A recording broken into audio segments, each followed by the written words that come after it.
Cutting the door. What you're going to do is you're going to take 3 full-size 2x2x8s and you're going to cut them. What you're going to wind up getting is you're going to have 2 long ones, and then these are the upper crossbars on the door. Now, I made it fit a little bit loose to fit this particular greenhouse. What you're going to have to do is you're going to have to take measurements. You may need these about 1/8 to 1/4 longer if you want to make the door fit really tight. It just depends on how your greenhouse sits and how warped the wood is. Mine had a little bit of twist and stuff like that, so I want the door to be able to open and close easily, so I'm going to leave a little bit of a gap around it. And that's fine. So you'll have to take those measurements and fiddle a little bit. Then you're going to have 3 pieces of wood left over once you cut these apart. Those are going to be the diagonals for the door, and they're going to be cut at just a simple 45-degree angle. So you're going to have 4 reinforcing triangles in the corners, which I'll show you in just a second.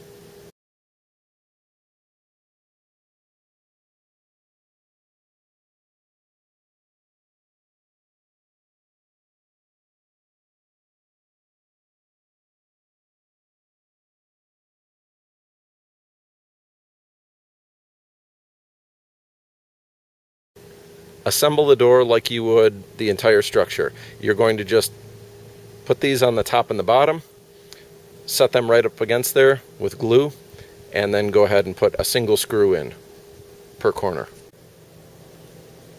Almost done.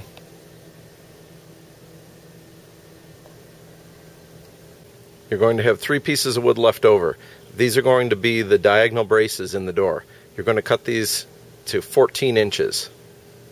So just get 4 14-inch pieces out of this. You'll get that out of the 2 larger pieces because I believe they're about 28 with the extra I cut off there. Now cut your pieces out with the 45-degree angles and go ahead and start attaching them to the door frame.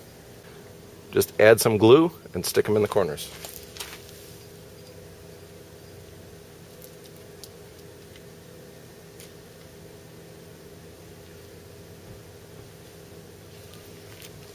Then when you go to add your screws, add them from the outside at a nice angle through here so you don't split your reinforcing bars.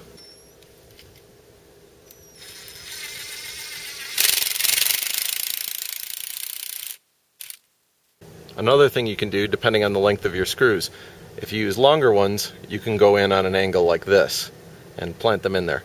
Or, if you have shorter screws like this, you can come straight in, but you want to put the screw in back this way a little bit, so you're getting into the meaty part of the wood. And there you have a finished door.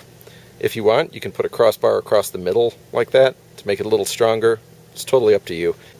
Now I'm going to show how to add some cheap hinges on here. You'll want to mount the hinges kind of close to the reinforcing corners. What you do is peel back the plastic, go ahead and get 1 screw started here. Sight along the hinge and put it even with the wood. You'll see like a little gap of light in here, which will allow you to do this. Once you get the hinge on there, get it in the position you want, put in a little temporary screw, then come along. And I like to give a quick mark on there, just so in case while I'm putting the other screws in, I cock it accidentally or something like that. Now you can go ahead and staple your plastic right back over the hinge. There's 1 hinge completed. I've got a really big gap up here at the top because some of this wood is a little bit bowed. You're going to have a tighter gap than this, so you'll see that at the bottom when I do the other one. Okay, lower hinge is done.